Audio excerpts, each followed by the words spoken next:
जय श्री कृष्ण। ओम नमो भगवते वासुदेवाय नमः। आप सुन रहे हैं पौराणिक अमृतवाणी द्वारा प्रसारित महाभारत कथा। अभी आगे की कथा प्रारंभ करते हैं। श्री कृष्ण की महिमा और सहस्त्र युग के अंत में होने वाले प्रलय का वर्णन। वैशंपायन जी कहते हैं, मत्स्योपाख्यान सुनने के पश्चात युधिष्ठिर ने पुनः मुनिवर मार्कंडेय जी से कहा, महामुने, आपने हजार हजार युगों के अंतर से होने वाले अनेकों महाप्रलय देखे। इस संसार में आपके समान बड़ी आयु वाला कोई दूसरा दिखाई भी नहीं देता। आप भगवान नारायण के पार्षदों में विख्यात हैं। परलोक में आपकी महिमा का सर्वत्र ज्ञान होता है। आपने ब्रह्म की उपलब्धि के स्थानभूत हृदय कमल की कर्णिका का योग की कला से उद्घाटन कर वैराग्य और अभ्यास से प्राप्त हुई दिव्य दृष्टि द्वारा विश्वरचयिता भगवान का अनेकों बार साक्षात्कार किया है। इसलिए सबको मारने वाली मृत्यु और सबके शरीर को क्षीण और दुर्बल बनाने वाली वृद्धावस्था आपका स्पर्श नहीं करती। महाप्रलय के समय जब सूर्य, अग्नि, वायु, चंद्रमा, अंतरिक्ष, पृथ्वी आदि में से कोई भी शेष नहीं रहता, सारे लोग जलमग्न हो जाते हैं। स्थावर, जंगम, देवता, असुर, सर्प आदि जातियां नष्ट हो जाती हैं। उस समय पद्म पत्र पर सोने वाले सर्वभूतेश्वर ब्रह्मा जी के पास रहकर केवल आप ही उपासना करते हैं। विप्रवर, यह सारा पूर्वकालीन इतिहास आपका प्रत्यक्ष देखा हुआ है, अनेकों बार अनुभव किया हुआ है। संपूर्ण लोकों में ऐसी कोई वस्तु नहीं है जो आपको ज्ञात ना हो। अतः मैं आपसे सारी सृष्टि के कारण से संबंध रखने वाली कथा सुनना चाहता हूँ। मार्कंडेय जी बोले, राजन, मैं स्वयंभू भगवान ब्रह्मा को नमस्कार करके तुम्हें यह कथा सुनाता हूँ। ये जो हम लोगों के पास बैठे हुए पीताम्बरधारी जनार्दन श्री कृष्ण हैं, यही इस संसार की सृष्टि और संहार करने वाले हैं। यही भगवान समस्त भूतों के अंतर्यामी और उनके रचयिता हैं। ये परम पवित्र, अचिंत्य एवं आश्चर्यमय तत्व हैं। ये सबके कर्ता हैं, इनका कोई कर्ता नहीं है। पुरुषार्थ की प्राप्ति में भी यही कारण है। ये अंतर्यामी रूप से सबको जानते हैं, इन्हें वेद भी नहीं जानते। संपूर्ण जगत का प्रलय हो जाने के पश्चात इन आदि भूत परमेश्वर से ही यह संपूर्ण आश्चर्य में जगत इंद्रजाल के समान पुनः उत्पन्न हो जाता है।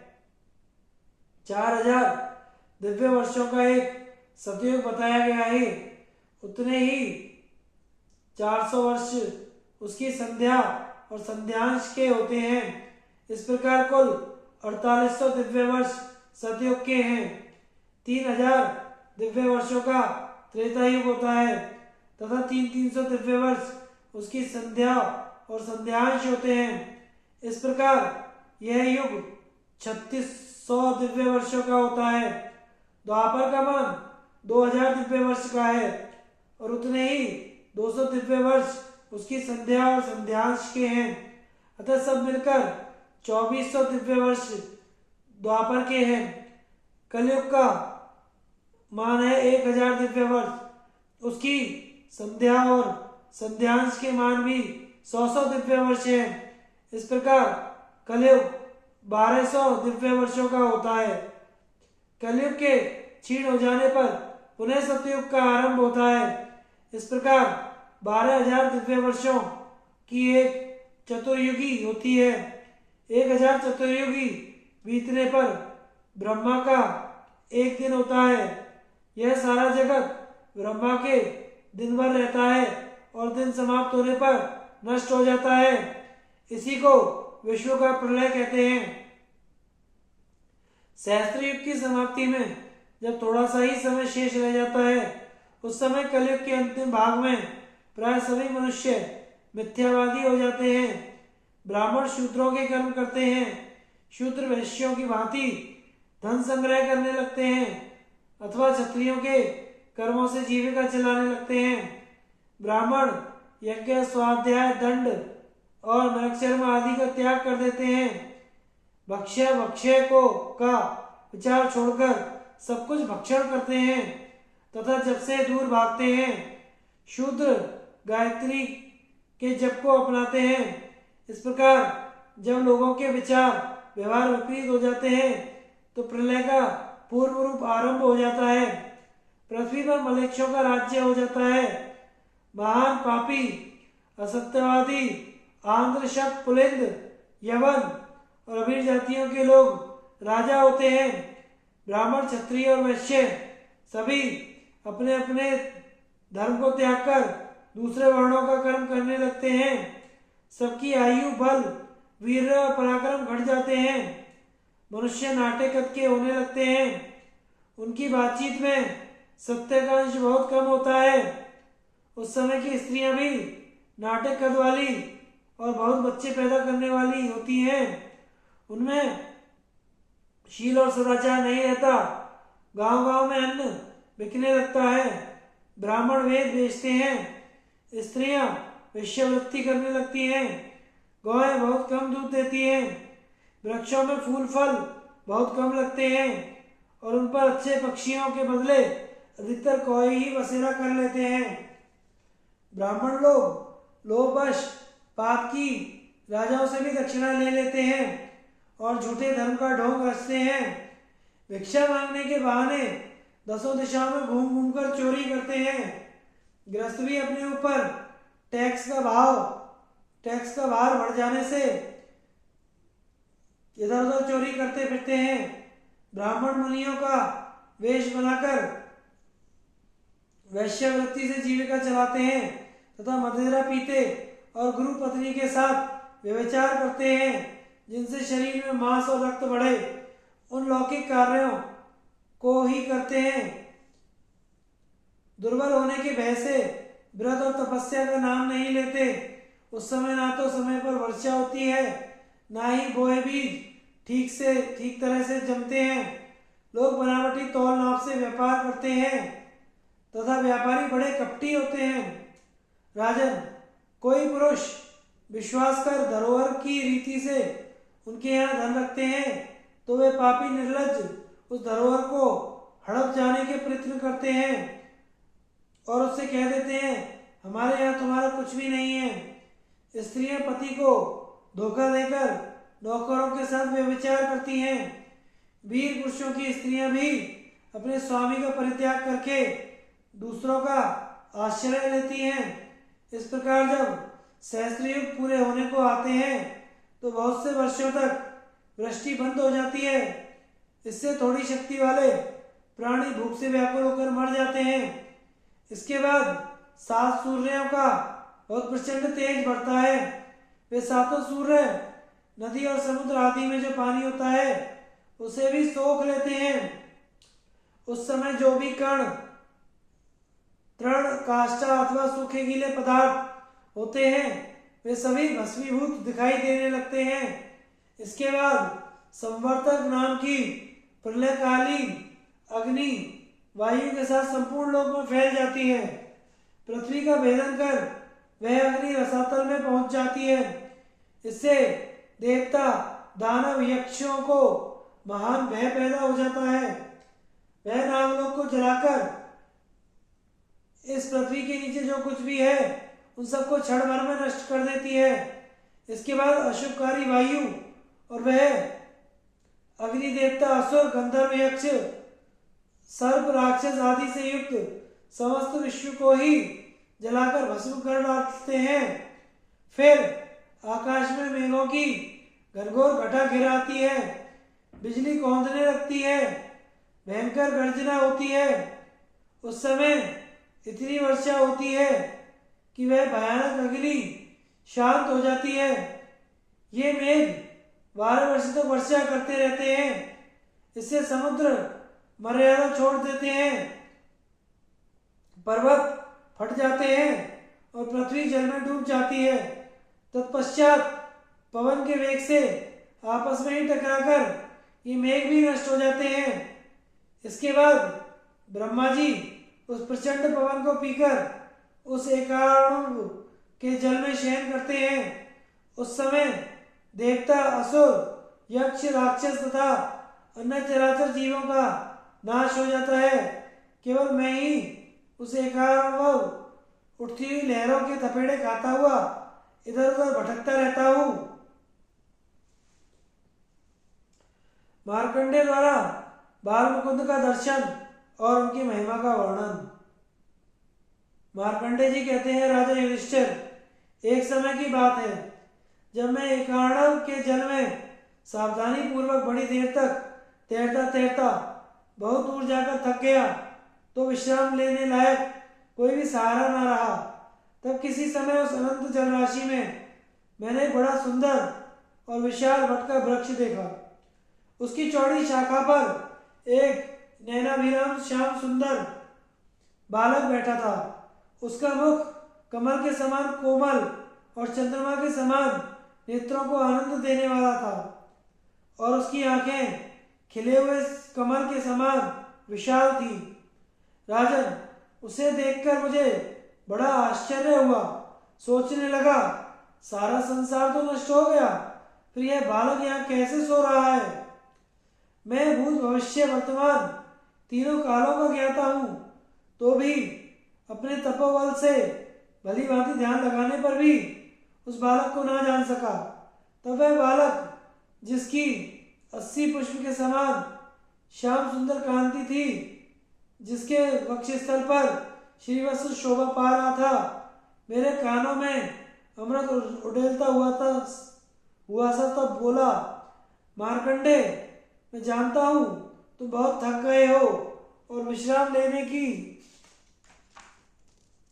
इच्छा करते हो, अतः हे मुने, तुम पर कृपा करके मैं यह निवास दे रहा हूँ। उस बालक के ऐसा कहने पर मुझे अपने दीर्घ जीवन और मनुष्य शरीर पर बड़ा खेद हुआ। इतने में ही बालक ने अपना मुंह फैलाया और देवयोग से परवश की भांति में उसमें प्रवेश कर गया। सहारा उसके उधर में जा पड़ा। वहां मुझे समस्त राष्ट्रों नगरों से भरी हुई पृथ्वी दिखाई दी। मैंने उसमें गंगा, यमुना, चंद्रभागा, सरस्वती, सिंधु, नर्मदा, कावेरी आदि नदियों को देखा तथा रत्नों और जल जंतुओं से भरा हुआ समुद्र, सूर्य, चंद्रमा से शोभायमान आकाश तथा पृथ्वी पर अनेकों वन उपवन भी देखे। वहां मैंने वर्णाश्रम धर्म का यथावत पालन होते देखा। ब्राह्मण लोग अनेकों यज्ञों द्वारा यजन कर रहे थे। क्षत्रिय सब वर्णों का प्रजा का अनुरंजन करते, सबको सुखी और प्रसन्न रखते।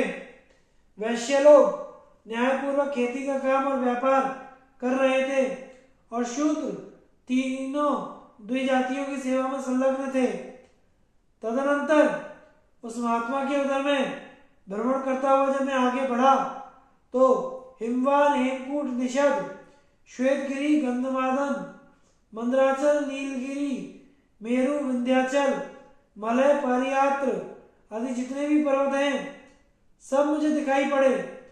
वहां इधर उधर विचरते तो मैंने इंद्रादि देवता, रुद्र, आदित्य, वसु, अश्विनी कुमार, गंधर्व, यक्ष, ऋषि और दैत्य तथा दानवों के समूहों को भी देखा।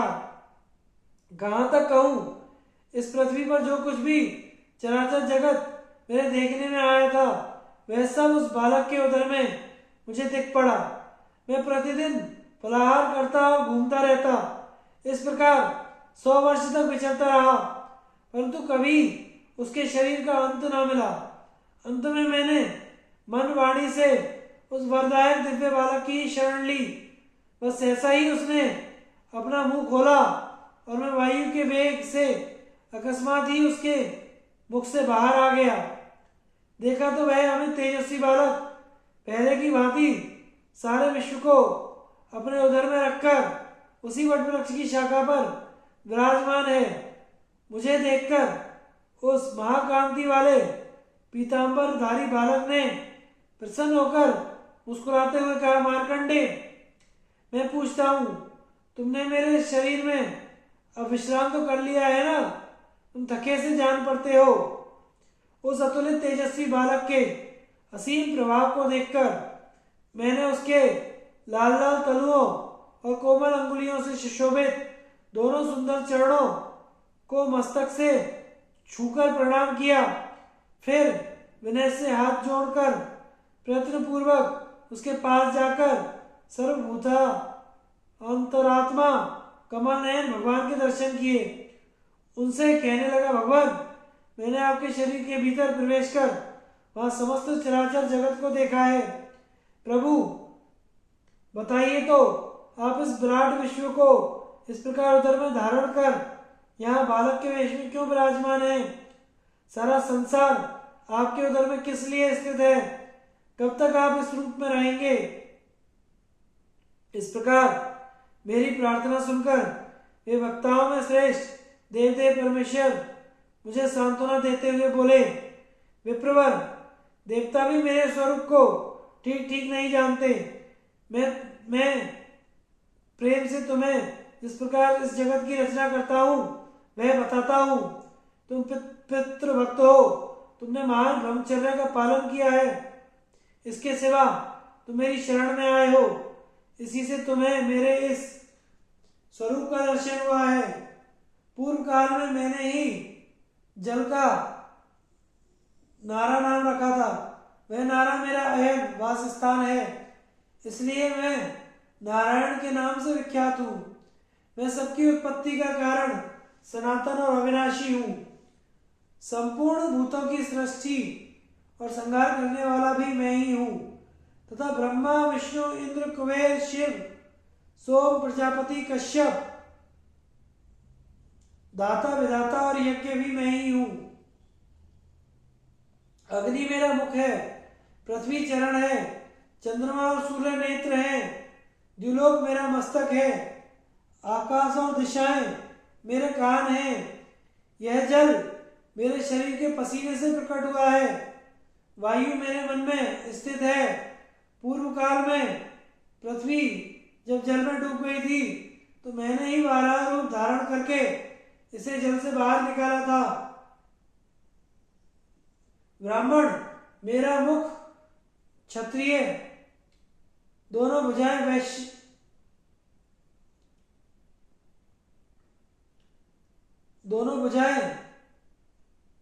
वैश्य और शूद्र चरण है। ऋग्वेद, यजुर्वेद, सामवेद, अथर्ववेद ये मुझसे ही प्रकट होते और मुझ में ही लीन हो जाते हैं। शांति की इच्छा से मन और इंद्रियों पर संयम करने वाले जिज्ञासु यति और श्रेष्ठ ब्राह्मण सदा मेरा ही ध्यान और उपासना करते हैं। आकाश के तारे मेरे रोमकूप हैं। समुद्र और चारों दिशाएं मेरे वस्त्र, शैया और निवास स्थान हैं। मार्कंडे, जिन धर्मों के आचरण से मनुष्य को कल्याण की प्राप्ति होती है वे हैं सत्य, दान, तप और अहिंसा। द्विजगण सम्यक प्रकार से वेदों का स्वाध्याय और अनेकों प्रकार के यज्ञ करके शांतचित्त एवं क्रोध शून्य होकर मुझे प्राप्त करते हैं। पापी, लोभी, कृपण, अनार्य और अजितेंद्रिय पुरुषों को मैं कभी नहीं मिल सकता। जब जब धर्म की हानि और अधर्म का उत्थान होता है तब तब मैं अवतार धारण करता हूँ। हिंसा में प्रेम रखने वाले दैत्य और दारुण राक्षस जब इस संसार में उत्पन्न होकर अत्याचार करते हैं और देवता भी उनका वध नहीं कर पाते, उस समय मैं पुण्यवानों के घर में अवतार लेकर सब अत्याचारियों का संहार करता हूँ। देवता, मनुष्य, गंधर्व, नाग, राक्षस आदि प्राणियों तथा स्थावर भूतों को भी मैं अपनी माया से ही रचता हूँ और माया से ही उनका संहार करता हूँ। मैं सृष्टि के रचना के समय अचिंत्य रूप धारण करता हूँ और मर्यादा की स्थापना तथा रक्षा के लिए मानव शरीर में अवतार लेता हूँ। सत्ययुग में मेरा वर्ण श्वेत, त्रेता में पीला, द्वापर में लाल और कलयुग में कृष्ण होता है। कली में धर्म का एक भाग ही शेष रह जाता है और अधर्म के 3 भाग रहते हैं। जब जगत का विनाशकाल उपस्थित होता है तब महादारुण काल रूप होकर मैं अकेला ही स्थावर जंगम संपूर्ण त्रिलोकी को नष्ट कर देता हूँ। मैं स्वयंभू सर्वव्यापक अनंत इंद्रियों का स्वामी महान पराक्रमी हूँ। यह जो सब भूतों का संहार करने वाला और सबको उद्योगशील बनाने वाला निराकार काल चक्र है, सबको इसका संचालन मैं ही करता हूँ। हे मुनिश्रेष्ठ, ऐसा मेरा स्वरूप है। मैं संपूर्ण प्राणियों के भीतर स्थित हूँ, किंतु मुझे कोई नहीं जानता। मैं शंख चक्र गदा धारण करने वाला विश्वात्मा नारायण हूँ। सहस्त्र युग के अंत में जो प्रलय होती है, उसमें उतने ही समय तक सब प्राणियों को मोहित करके जल में शयन करता हूँ।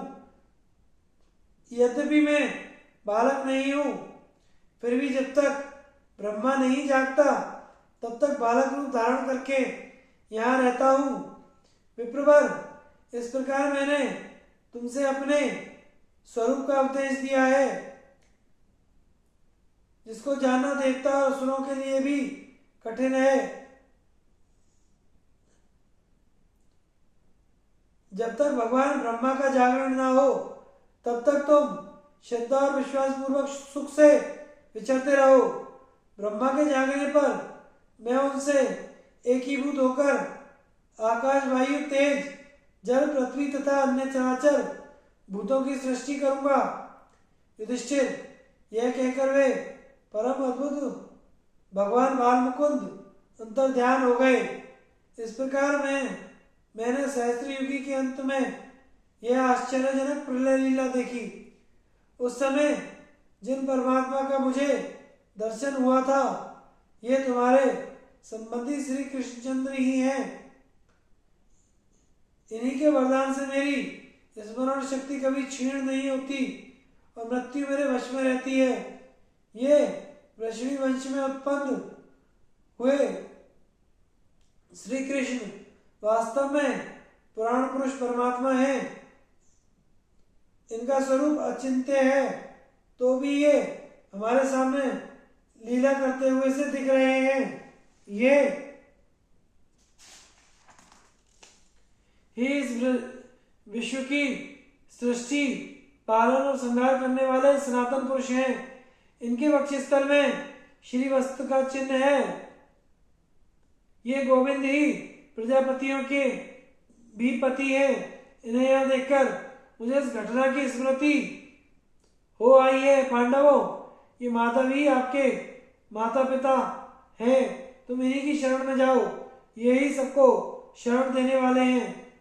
वैशंपायन जी कहते हैं, मार्कंडेय मुनि के इस प्रकार कहने पर युधिष्ठिर, भीम, अर्जुन, नकुल, सहदेव और द्रौपदी सबने उठकर भगवान श्री कृष्ण को प्रणाम किया और भगवान ने भी उनका आदर करते हुए आश्वासन दिया। कली धर्म और कल की अवतार। युधिष्ठिर ने उपयुक्त कथा सुनकर पुनः मार्कंडेय जी से कहा, भार्गव, आपसे मैंने उत्पत्ति और प्रलय की आश्चर्यमयी कथा सुनी। अब मुझे कलयुग के विषय में सुनने का कौतूहल हो रहा है।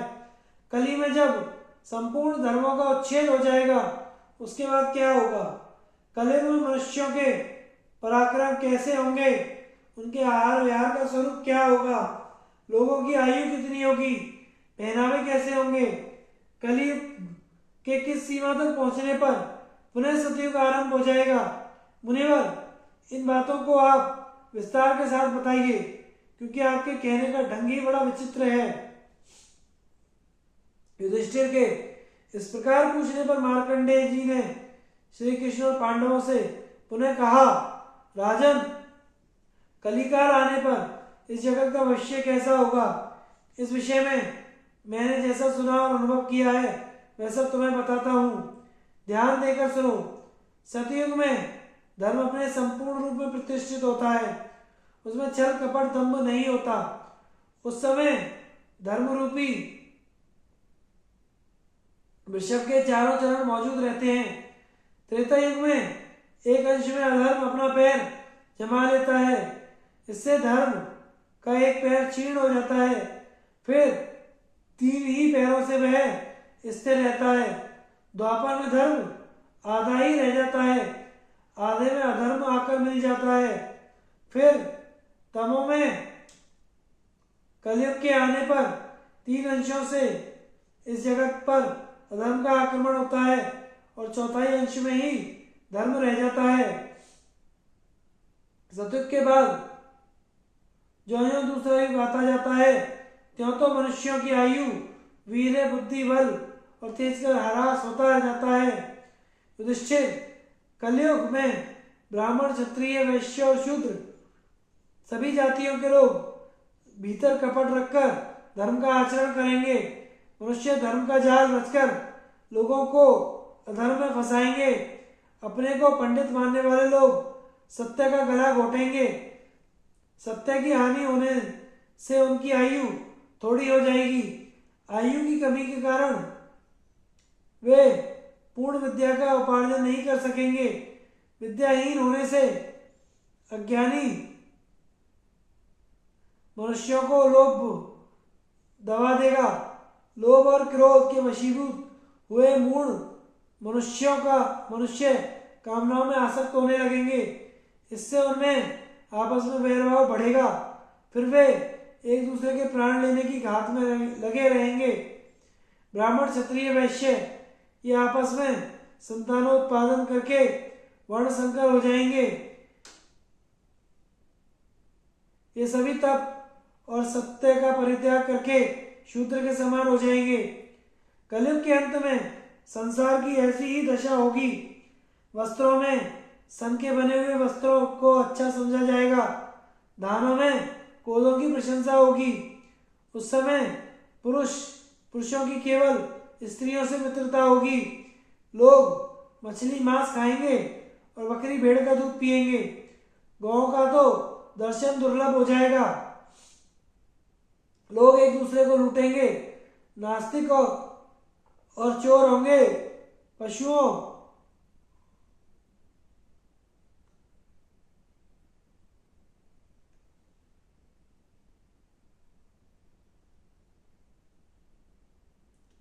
ब्राह्मण व्रत नियमों का पालन तो नहीं करेंगे, उल्टे वेदों की निंदा करने लगेंगे। शुष्क तर्कवाद से मोहित होकर वे यज्ञ होम सबको छोड़ देंगे। लोग गायों और 1 साल के बछड़ों को कंधों पर जुआ रखकर हल में जोतेंगे। ये सब लोग अहम ब्रह्मास्मि कहकर बड़ी बकवास करेंगे। तथापि जगत में कोई भी उनकी निंदा नहीं करेगा। सारा जगत मलेच्छमत व्यवहार करेगा। सत्कर्म और यज्ञ आदि का कोई नाम भी ना लेगा। समस्त विश्व आनंदहीन उत्सव शून्य हो जाएगा। लोग प्राय दीनों असहायों और विधवाओं का धन हर लेंगे। क्षत्रिय लोग तो जगत के लिए कांटा बन जाएंगे। मान और अहंकार में चूर रहेंगे। प्रजा की रक्षा तो करेंगे नहीं, उनसे रुपए ऐंठने के लिए लोभ अधिक रखेंगे। राजा कहलाने वाले लोगों को सिर्फ प्रजा को दंड देने का शौक होगा। लोग इतने निर्दयी हो जाएंगे कि सज्जन पुरुषों पर भी आक्रमण करके उनके धन और स्त्री का बलात् से उपभोग करेंगे। उन्हें रोते बिलखते देखकर भी दया नहीं आएगी।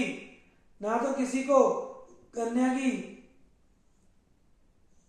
कोई किसी से कन्या की याचना करेगा, ना कोई कन्यादान ही करेगा। कलयुग के वर कन्या अपने आप ही स्वयंवर कर लेंगे। उस समय के मूर्ख और असंतोषी राजा सब तरह के उपायों से दूसरों के धन का अपहरण करेंगे। हाथ को लूटेगा।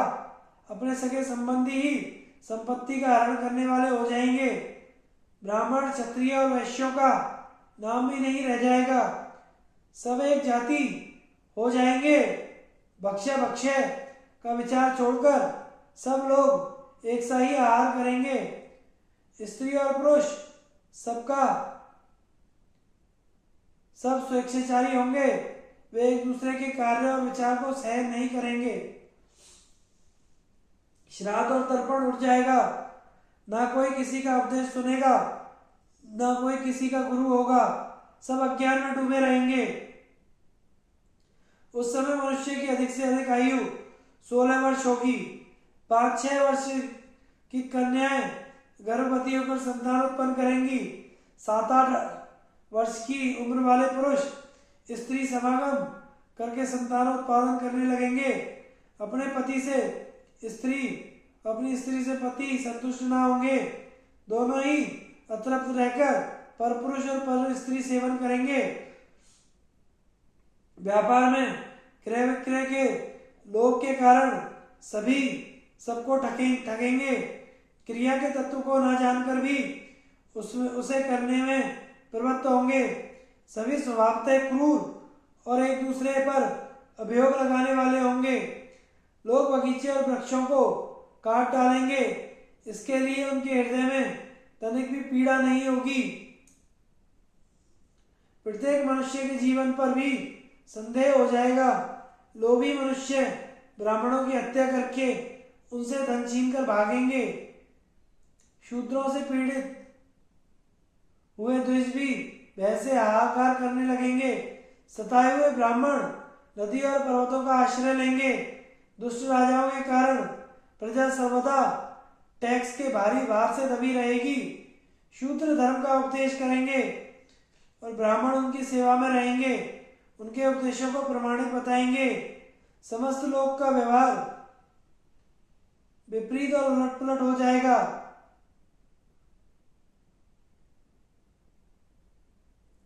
लोग हड्डी जड़ी हुई दीवारों की पूजा करेंगे, देव मूर्तियों की नहीं। उस समय शूद्र द्विजातियों की सेवा नहीं करेंगे। महर्षियों के आश्रम, ब्राह्मणों के घर,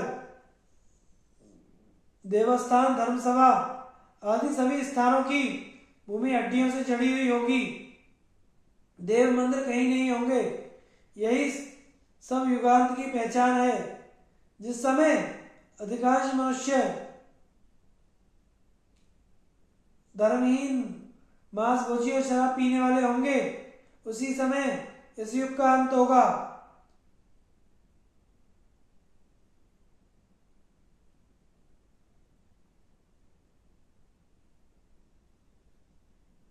युगांत आने पर समस्त प्राणियों का अभाव हो जाएगा। सारी दिशाएं प्रज्वलित हो उठेंगी। तारों की चमक जाती रहेगी। नक्षत्र और ग्रहों की गति विपरीत हो जाएगी। लोगों को व्याकुल करने वाली प्रचंड आंधियां उठेंगी। महान भय की सूचना देने वाले उल्कापात अनेकों बार होंगे। एक सूर्य तो है ही, 6 और उदय होंगे। सातों एक साथ तपेंगे। कड़कती हुई बिजली गिरेगी। सभी दिशाओं में आग लगेगी। उदय और अस्त के समय सूर्य राहु से ग्रस्त सा दिखाई पड़ेगा। इंद्र बिना समय की वर्षा करेगा। बोई हुई खेती उगेगी ही नहीं। स्त्रियां कठोर स्वभाव वाली और कटु भाषणी होंगी। उन्हें रोना ही अधिक पसंद होगा। वे पति की आज्ञा में नहीं रहेंगी। पुत्र माता पिता की हत्या करेगा। पत्नी अपने बेटे के साथ मिलकर पति का वध कर डालेगी।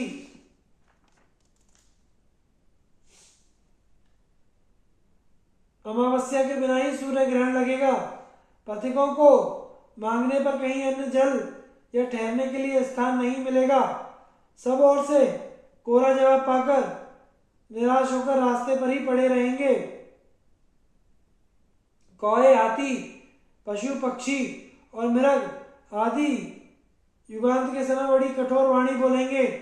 मनुष्य मित्रों, संबंधियों, अपने कुटुंब के लोगों को भी त्याग देंगे। स्वदेश त्याग कर परदेश का आश्रय लेंगे।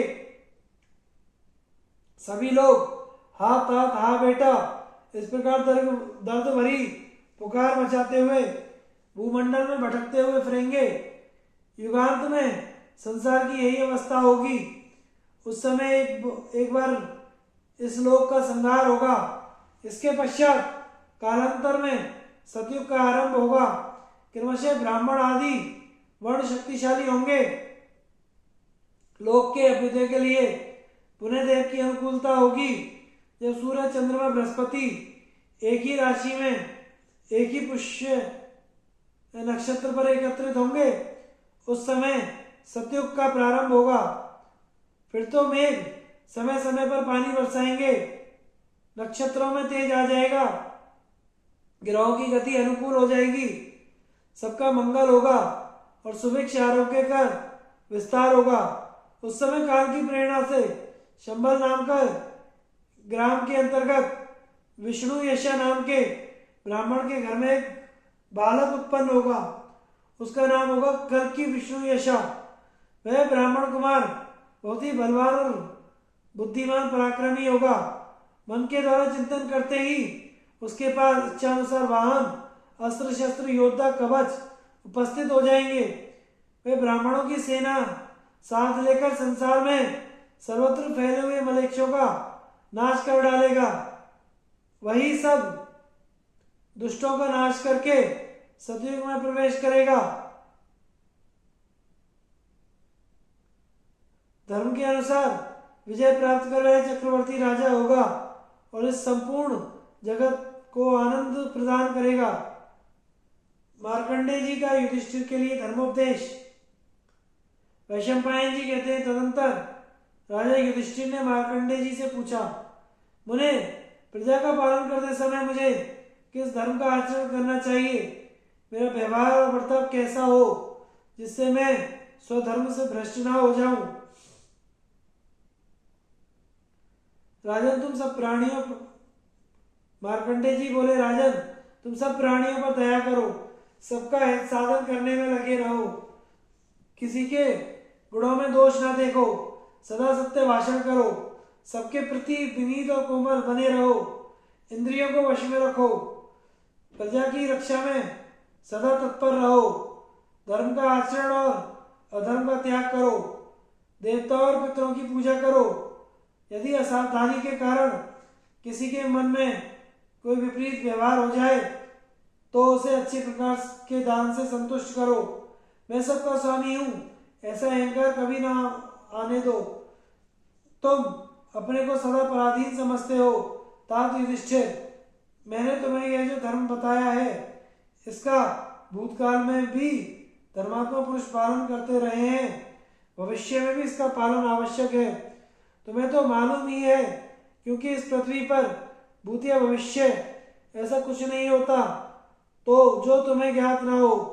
प्रसिद्ध कुरुवंश में तुम्हारा जन्म हुआ है, अतः मैंने तुम्हें जो कुछ बताया है उसका मन, वाणी और कर्म से पालन करो। युधिष्ठिर ने कहा, द्विजवर, आपने जो उपदेश दिया है वह मेरे कानों को मधुर और मन को प्रिय लगा है। मैं प्रयत्नपूर्वक आपकी आज्ञा का पालन करूंगा। प्रभु, धर्म का त्याग होता है लोभ और भय आदि से। मेरे मन में ना लोभ है ना भ्रम। इस प्रकार किसी के प्रति मेरे लिए डाह जलन कुछ भी नहीं है। इसलिए आपने मेरे लिए जो कुछ भी आज्ञा दी है सबका पालन करूंगा। वैशंपायन जी कहते हैं, इस प्रकार भगवान श्री कृष्ण के सहित समस्त पांडव तथा आए हुए ऋषिगण बुद्धिमान मार्कंडेय जी के मुख से धर्मोपदेश और कथाएं सुनकर बहुत प्रसन्न हुए।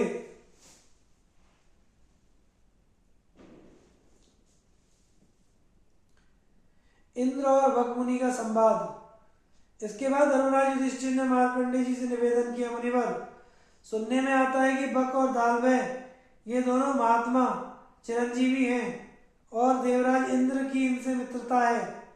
अतः मैं बक और इंद्र के समागम का वृत्तांत सुनना चाहता हूँ। आप उसका यथावत वर्णन कीजिए। मार्कंडेय जी बोले, एक समय देवता और असुरों में बड़ा भारी संग्राम हुआ। उसमें इंद्र विजयी हुए और उन्हें तीनों लोकों का साम्राज्य प्राप्त हुआ।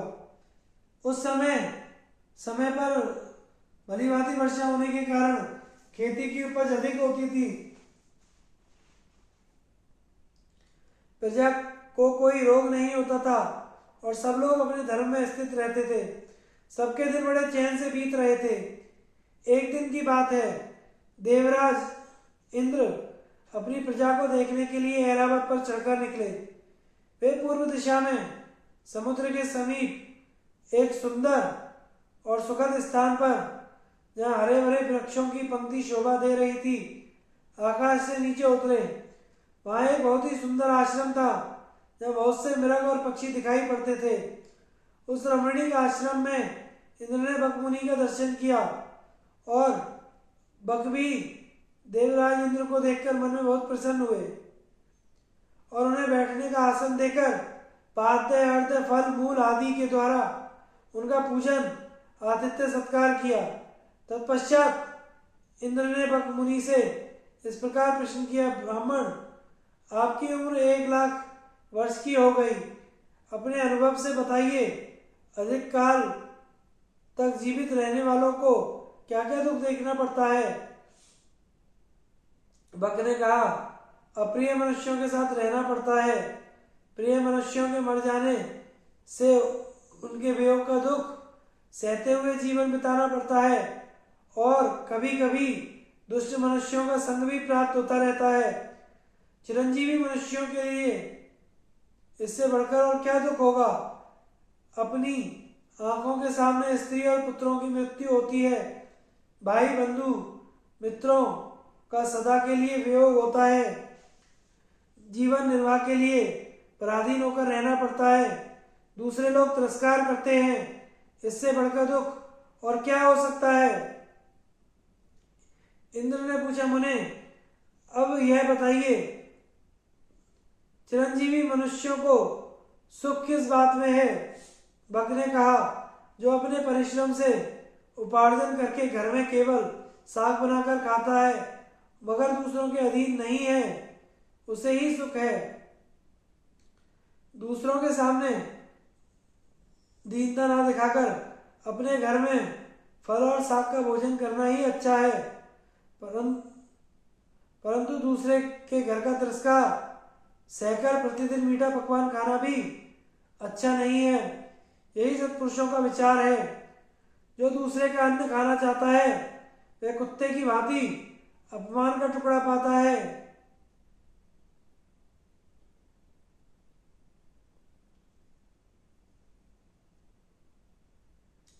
उस दुरात्मा पुरुष के वैसे भोजन को धिक्कार है जो श्रेष्ठ द्विज सदा अतिथियों, भूत प्राणियों तथा पितरों को तर्पण करके अर्थात बलि वैश्युदेव करके शेष अन्न स्वयं भोजन करता है, उससे बढ़कर सुख और क्या हो सकता है। इस यज्ञ शेष अन्न से बढ़कर पवित्र और मधुर दूसरा कोई भोजन नहीं है।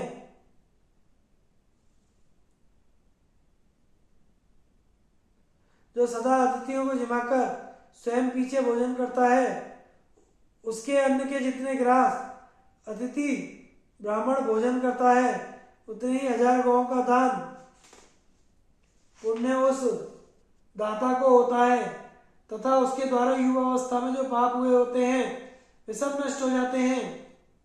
इस प्रकार देवराज इंद्र और बक मुनि में बहुत देर तक बातचीत तथा उत्तम कथा वार्ता होती रही। इसके पश्चात मुनि से पूछकर इंद्र अपने स्वर्ग लोक को चले गए। क्षत्रिय राजाओं का महत्व, सोहोत्र शिवी और ययाति की प्रशंसा। वैशंपायन जी कहते हैं, तदंतर पांडवों ने मार्कंडेय जी से कहा, मुनिवर, आपने ब्राह्मणों की महिमा तो सुनाई, अब हम क्षत्रियों के महत्व के विषय में भी आपसे सुनना चाहते हैं। मार्कंडेय जी ने कहा, अच्छा सुनो, अब मैं क्षत्रियों का महत्व सुनाता हूँ। कुरुवंशी क्षत्रियों में एक सोहोत्र नाम के राजा हुए। एक दिन वे महर्षियों का सत्संग करने गए। वहां से लौटे रास्ते में अपने सामने की ओर से उन्होंने कुशीनर पुत्र राजा शिवी को रथ पर आते देखा। निकट आने पर उन दोनों ने अवस्था के अनुसार एक दूसरे को सम्मान किया, परंतु गुण में अपने को बराबर समझकर एक ने दूसरे के लिए राह नहीं दी। इतने में ही वहां नारद जी आ पहुंचे। उन्होंने पूछा, यह क्या बात है, तुम दोनों एक दूसरे का मार्ग रोककर क्यों खड़े हो। वे बोले, मार्ग अपने से बड़े को दिया जाता है, हम दोनों तो समान हैं, अतः कौन किसे मार्ग दे। यह सुनकर नारद जी ने 3 श्लोक पढ़े जिनका सारांश यह है, कौरव अपने साथ कोमलता का बर्ताव करने वाले के लिए क्रूर मनुष्य भी कोमल बन जाता है। क्रूरता तो वह क्रूरों के प्रति ही दिखाता है, परंतु साधु पुरुष दुष्टों के साथ साधुता का ही व्यवहार करता है। वह सज्जनों के साथ साधुता का बर्ताव कैसे नहीं करेगा। अपने ऊपर एक बार किए हुए उपकार का बदला मनुष्य 100 गुना करके चुका सकता है। देवताओं में भी यही उपकार का भाव होता है। ऐसा कोई नियम नहीं है। इस उशीनर कुमार राजा शिवी का व्यवहार तुमसे अधिक अच्छा है। नीच प्रकृति वाले मनुष्य को दान देकर वश में, झूठे को सत्य भाषण से जीते, क्रूर को क्षमा से, दुष्ट को अच्छे व्यवहार से अपने वश में करे। अतः तुम दोनों ही उदार हो। अब तुम में से एक जो अधिक उदार हो वह मार्ग छोड़ दे। ऐसा कहकर नारद मुनि मौन हो गए। यह सुनकर कुरुवंशी राजा सुहोत्र शिवी को अपनी दाईं ओर करके उनकी प्रशंसा करते हुए चले गए। इस प्रकार नारद जी ने राजा शिवी का महत्व अपने मुख से कहा है। अब एक दूसरे क्षत्रिय राजा का महत्व सुनो। नहुष के पुत्र राजा ययाति जब राज सिंहासन पर विराजमान थे, उन्हीं दिनों एक ब्राह्मण गुरु दक्षिणा देने के लिए भिक्षा मांगने की इच्छा से उनके पास आया और आकर बोला, राजन, मैं गुरु दक्षिणा देने के लिए प्रतिज्ञा करके आया हूं, भिक्षा चाहता हूं। संसार में अधिकांश मनुष्य मांगने वालों से द्वेष करते हैं। अतः तुमसे पूछता हूं, क्या तुम मेरी अभीष्ट वस्तु दे सकोगे? राजा बोले, मैं दान देकर उसका बखान नहीं करता। जो वस्तु देने योग्य है उसको देकर अपना मुख उज्जवल करता हूं। मैं तुम्हें 1000 लाल रंग की गौएं देता हूं, क्योंकि न्याय की याचना करने वाले ब्राह्मण मुझे बहुत प्रिय हैं। याचना करने वाले पर मुझे क्रोध नहीं होता और कोई धन दान में देकर मैं उसके लिए कभी पश्चाताप नहीं करता।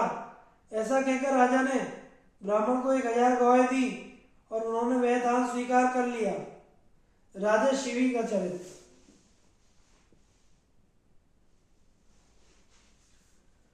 मार्कंडे जी कहते हैं, युधिष्ठिर, एक समय देवताओं ने आपस में सलाह की पृथ्वी पर चलकर उशीनर के पुत्र राजा शिवी की साधुता की परीक्षा की। तब अग्नि कबूतर का रूप बनाकर चला। इंद्र ने बाज पक्षी होकर मांस के लिए उसका पीछा किया। राजा शिवी अपने दिव्य सिंहासन पर बैठे हुए थे। कबूतर उनकी गोद में जा गिरा। यह देखकर राजा के पुरोहित ने कहा, राजन, यह कबूतर बाज से डरकर अपने प्राण बचाने के लिए आपकी शरण में आया है। कबूतर ने भी कहा, महाराज, बाज मेरा पीछा कर रहा है। मैं उससे डरकर प्राण रक्षा के लिए आपकी शरण में आया हूं। वास्तव में मैं कबूतर नहीं हूं, ऋषि हूं। मैंने एक शरीर से दूसरा शरीर बदल लिया था। प्राण रक्षक होने के कारण आप ही मेरे प्राण हैं। मैं आपकी शरण में हूं, मुझे बचाइए।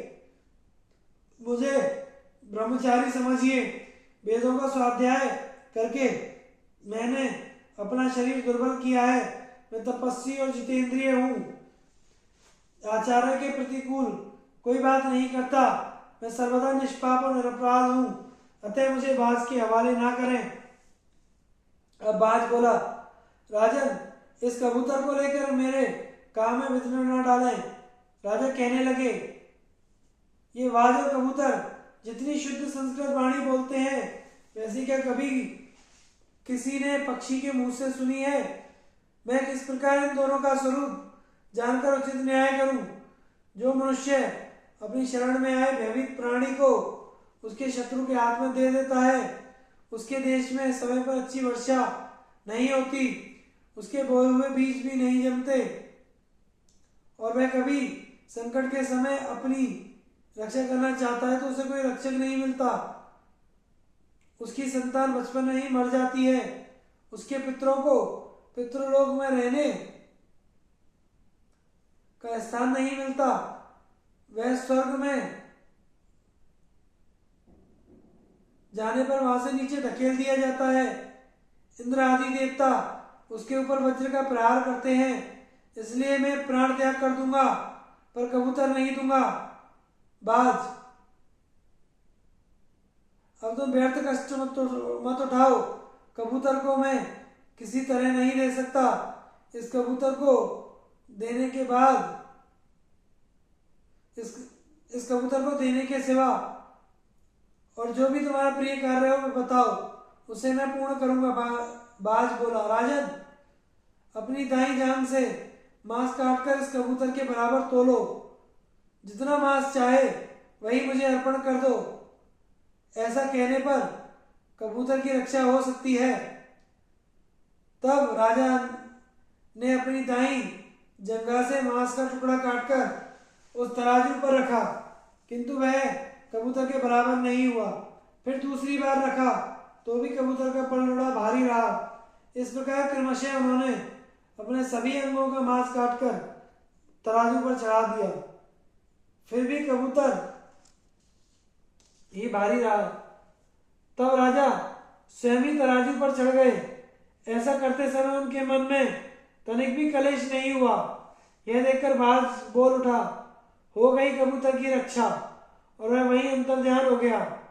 अब राजा शिवी कबूतर से बोले, कपोत, वह बाज कौन था? कबूतर ने कहा, वह राज साक्षात इंद्र थे और मैं अग्नि हूँ। राजन, हम दोनों तुम्हारी साधुता देखने के लिए यहाँ आए थे। तुमने मेरे बदले में अपना यह जो मांस तलवार से काट कर रखा है, मैं इन घावों को भी अच्छा कर देता हूँ। यहाँ की चमड़ी का रंग सुंदर और सुनहरा हो जाएगा। इससे बड़ी पवित्र एवं सुंदर गंध निकलती रहेगी। तुम्हारी जांघ के इस चिन्ह के पास एक यशस्वी पुत्र उत्पन्न होगा, जिसका नाम होगा कपोत रोमा। यह कहकर अग्निदेव चले गए। राजा शिवी से कोई कुछ भी मांगता, वे बिना दिए नहीं रहते थे। एक बार राज्य के मंत्रियों ने उनसे पूछा, महाराज आप किस इच्छा से ऐसा साहस करते हैं? अधेय वस्तुओं को भी दान करने को उद्यत हो जाते हैं।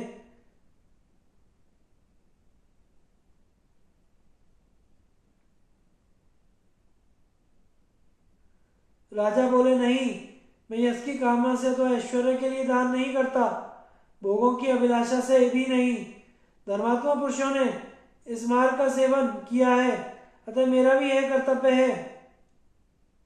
ऐसा समझकर मैं यह सब कुछ करता हूँ। सत्पुरुष जिस मार्ग से चले हैं वही उत्पन्न है,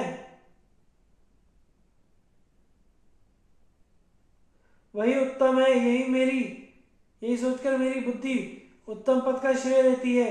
मार्कंडे जी कहते हैं, इस प्रकार महाराज शिवी के महत्व को मैं जानता हूँ, इसलिए मैंने तुमसे उसका यथावत वर्णन किया है। दान के लिए उत्तम पात्र का विचार और दान की महिमा। महाराज युधिष्ठिर पूछते हैं, मुनिवर, मनुष्य किस अवस्था में दान देने से इंद्रलोक में जाकर सुख भोगता है तथा दान आदि शुभ कर्मों को भोग उसे किस प्रकार प्राप्त होता है?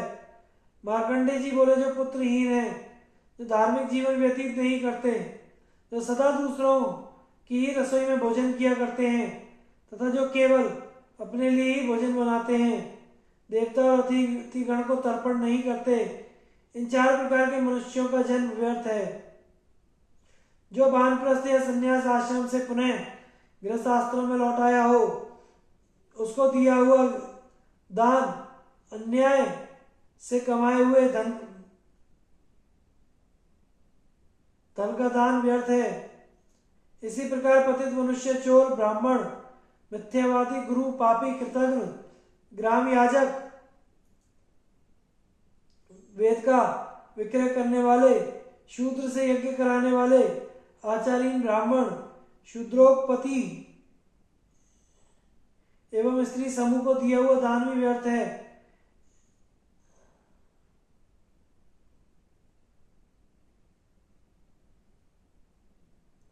इन दानों का कोई फल नहीं होता, इसलिए सब अवस्थाओं में सब प्रकार का दान उत्तम ब्राह्मण को ही देना चाहिए। युधिष्ठिर बोले, हे मुनि, ब्राह्मण किस विशेष धर्म का पालन करें जिससे वे दूसरों को भी तारें और स्वयं भी तर जाएं।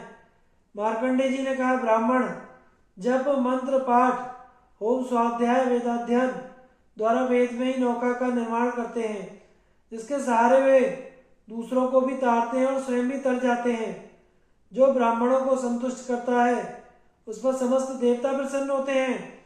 श्राद्ध में प्रयत्न करके उत्तम ब्राह्मण को ही भोजन कराना चाहिए।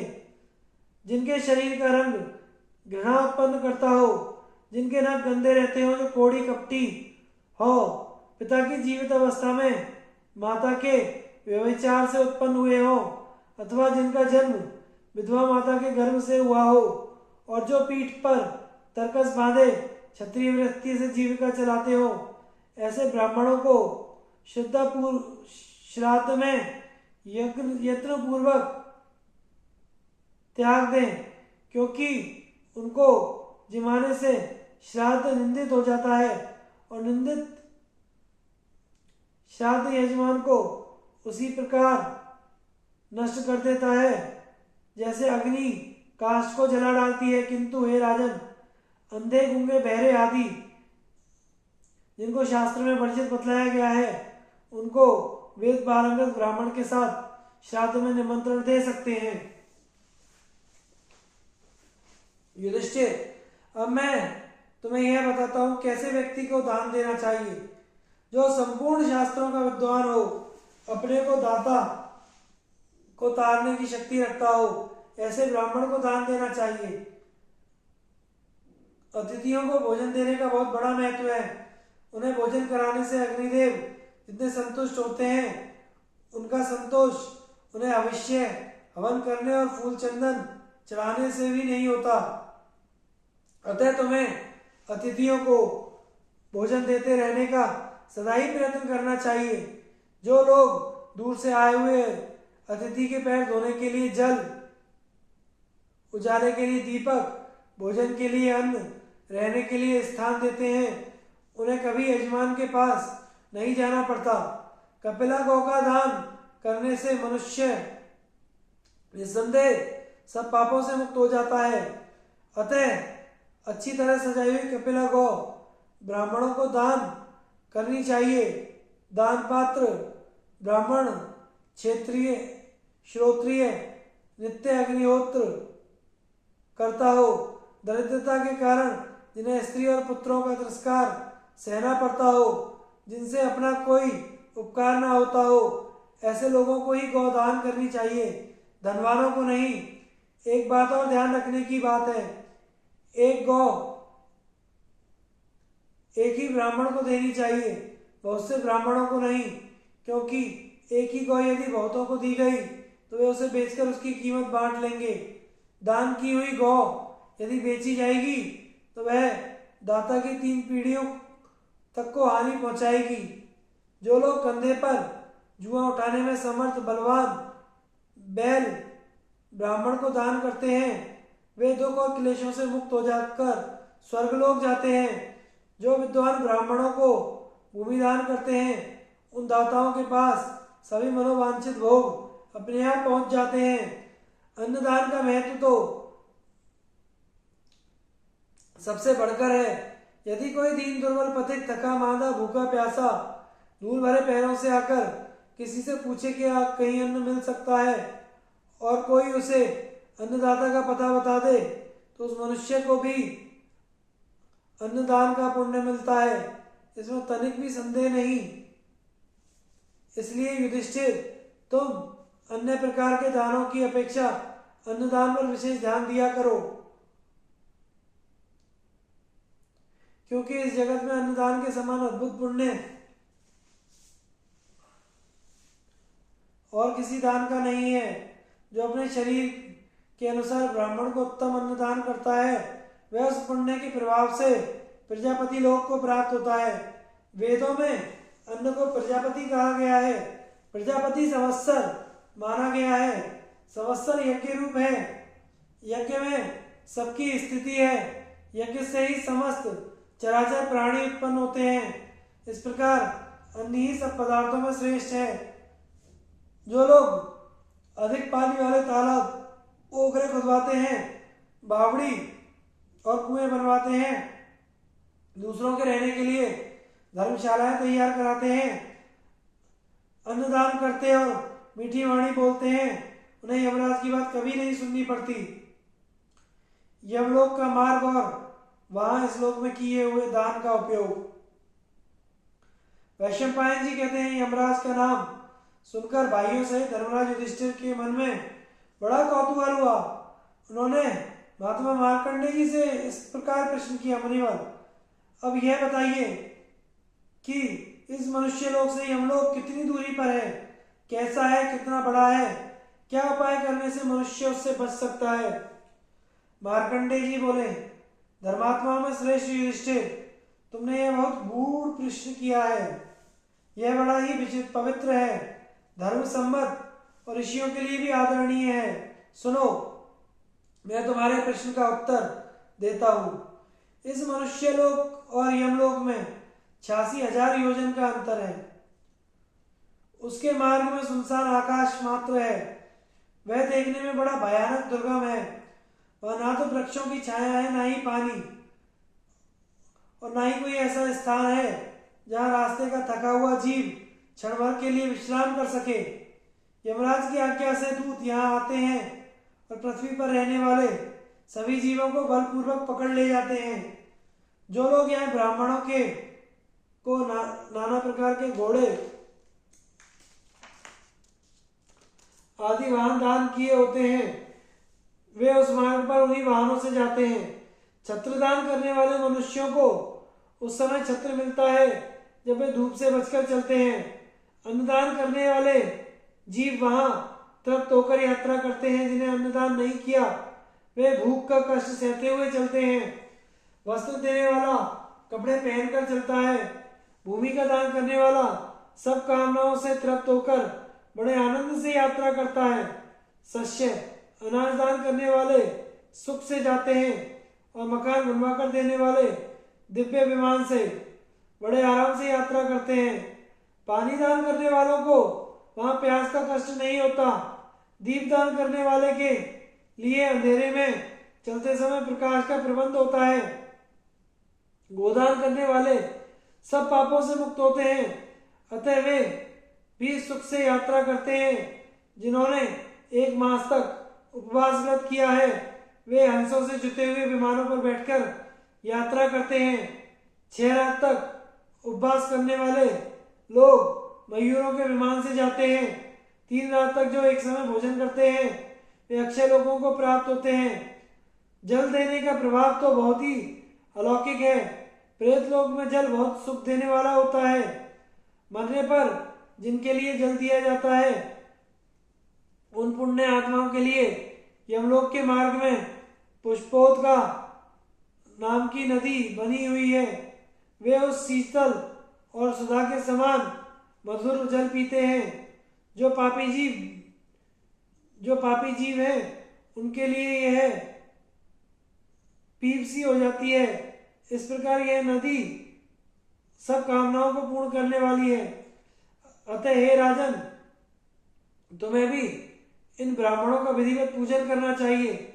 जो अन्नदाताओं को पूछता हुआ भोजन की आशा से घर पे आ जाए, उस ब्राह्मण का तुम विधिवत सत्कार करो। ऐसा अतिथि या ब्राह्मण जब किसी के घर पर जाता है तो उसके पीछे इंद्र आदि संपूर्ण देवता वहां तक जाते हैं। यदि वहां उसका आदर होता है तो वे भी प्रसन्न होते हैं। यदि आदर नहीं होता तो वे देवता निराश होकर लौट जाते हैं। अतः राजन, तुम भी अतिथि की विधिवत सत्कार करते रहो और बताओ क्या सुनना चाहते हो। आगे की कथा हम अगले भाग में प्रसारित करेंगे। हमारे चैनल को सुनने के लिए इसे लाइक, शेयर और सब्सक्राइब करें। धन्यवाद।